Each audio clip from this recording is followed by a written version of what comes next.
this morning.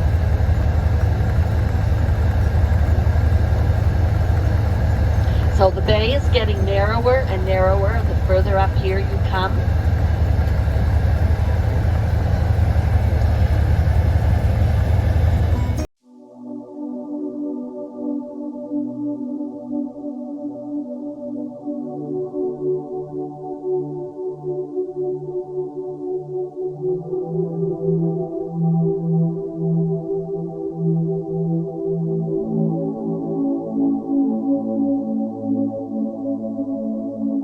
A ritual when lobster season starts, they have a blessing.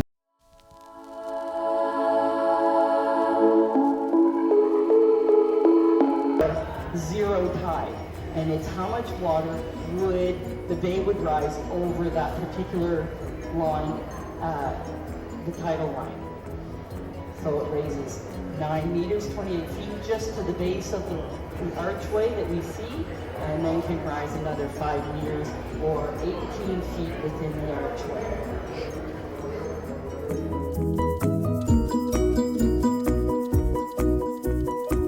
A funnel. So very wide and very deep at the mouth of the bay between Nova Scotia, southern tip of Nova Scotia, and Maine. And so it's about 78 miles across, 111 kilometers, about 500-600 feet deep, and a lot of water comes in from the Atlantic Ocean and comes up the bay. So as a funnel shape, that as it comes up, that water gets pinched together, it goes smaller and smaller. Here, we're gonna see when we're on our ocean floor that it's only about 5 miles across, about 7 kilometers. And so that water comes in. We say 160 billion tons of water come into the bay every day. 160 billion tons. It's a big number, it really doesn't mean all that much. So, I'm going to liken it to something. You're travelers. You've seen or heard of Niagara Falls? Yeah? Okay. So if I put a bucket underneath the Niagara Falls that held 160 billion tons of water, the falls would have to run for a year and 9 months. So a lot of water comes into this bay. So a lot of water, 160 billion tons, come into the bay and it's getting squished and squished and squeezed together. If it was only that, we would have high tides, because let's face it, any place that has higher than average tides usually are bays, and they're very often that funnel shape. What sets us apart, what makes the difference in the Bay of Fundy is the length of the bay. The length of the bay is the perfect length for that tide to come in, and as it's making its way out, it meets the next incoming tide that pushes it in. So what we end up getting in the bay is what we call the Seiche effect, or resonance. We like to call it the bathtub effect. So if you remember when you were younger and you were sitting in the tub, maybe you still do it now, you push that water and it makes a wave and it comes back. And you push that water again at the same strength and it comes back. About the 4th time, that water is going to basically make its way right over the edge of the tub. So this is what is happening in our bay. It's the sloshing that happens, or that resonance that happens, and it amplifies what would already be a high tide. It amplifies it and puts us right over into the highest tide.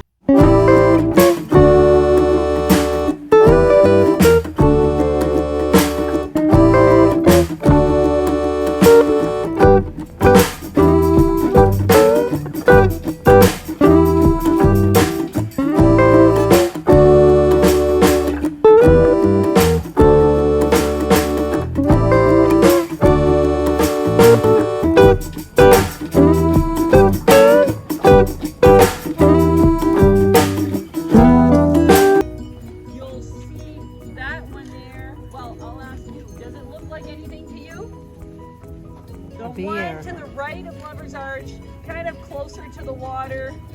Looks like a bear. Oh, thank you. Yes, a bear. So there, somebody with good imagination. So the ears on top, muzzle, and pointing towards towards the mouth of the bay, which is south of us, about 189 miles, 313 kilometers.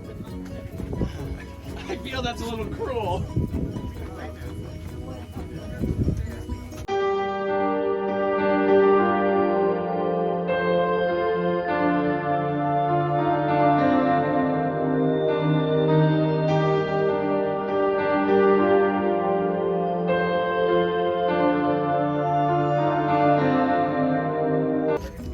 And the only way for them to exist is to coexist.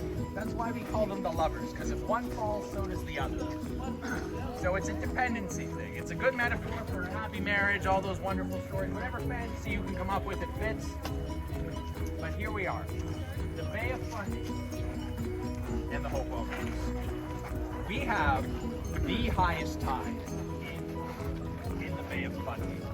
Here at the Hopewell Rocks, that hole you see in front of us can be entirely filled in the archway. That is 18 feet. We have a high tide here of 46.2 feet, 14 meters. How fast? And its peak speed takes 6 hours and 13 minutes for it to come in, and 6 hours and 13 minutes for it to go out on average. And that equates to about 1 foot horizontally at peak speed, and 1 foot vertically every 5 seconds. 6.2 foot tide. Those are not the highest tides in the world. That title belongs to the Bay of Fundy. This is the Bay of Fundy, but it's not this part. So right across the way here, about 7 kilometers, you can see Johnsonville and New Brunswick. If you follow that all the way down to the end, you're going to see a peninsula. And that peninsula, as we call it, is Stinking Mosquito Point. It is terrible. You will be covered in wild silver. Beautiful. It's absolutely stunning. Great bugs there. Beyond that, in the foggy distance, foggier distance, you have Nova Scotia. And in Nova Scotia, on their side, at a place called Burntcoat Kent, they have the highest tides in the world, 53 feet, 16 meters. Those are the highest tides.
This will be floating around in the water like this.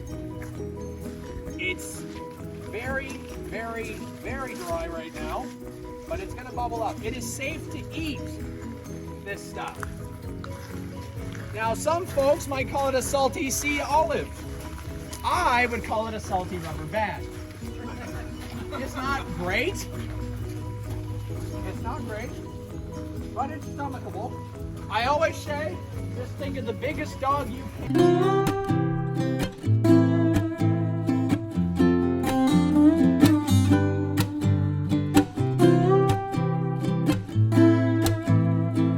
It is basically an aloe, and it produces 200 times more collagens than our skin can. It's used in chocolate milk and ice cream as a thickener and a coagulant.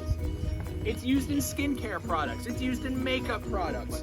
Any food label that you see anywhere labeled alginate, 99% of the time.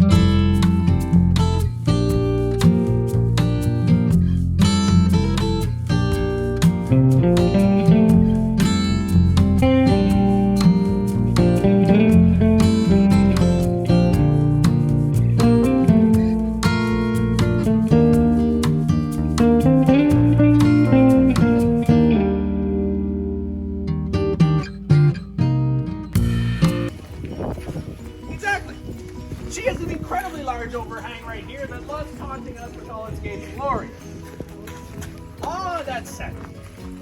Our rock is sedimentary. It's highly compacted together, and it's conglomerate, so it's a lot of different things in different places. Geologists, this is where I'm going a little bit rogue. We had geologists that come into the park. They come every year and they assess all our rocks and our entire cliff face for structural integrity. And so even though mother-in-law has this incredibly large overhang right here, what is here on the balanced right side of her weighs more, because it's different things in different places. It weighs more here than it does there. So it gets to maintain a balance. Does that make sense? I see geologists nodding. That makes me happy. That's good. So mother-in-law, it's a finite rule. The reason for that is because eventually it's not going to matter. Like, there is going to be a time where she's going to collapse under her own weight. There's nothing we can do about that. But beyond that, her big head, the weight, all of our rocks, mother-in-law is actually compacting her neck even more to be more resistant to erosion through her own weight. Isn't that interesting? So here's my next question. Does it make sense that the seaweed right here, everywhere you see seaweed is the bare minimum part of the tide. The tide can get up to that marker right there that you see, that little overhang above us. So like I said, it's getting lower because we're getting higher. Does it make sense to you that places where the tide hits every day, no matter what, are wider than the places where the tide doesn't hit as much? Does that make sense? Wave action, big part of it. A huge part of it, actually. The way the waves hit and move and turn. But even beyond the wave action, are little miracles. These seaweeds have roots as fine as our hairs and 10 times as strong that grow right into the rock, right into the surface layer. They get right in there and grip on. And so when these float up and around with the tide, not only does the wave hit it and diffuse the pressure, but the roots, everything that's left and hits the rock, the roots hold it all together and work as a compacting agent and resistant to tide. So that's why all our rocks that you see, the bases, are wider than the places that the tide doesn't hit as much. Isn't that incredible?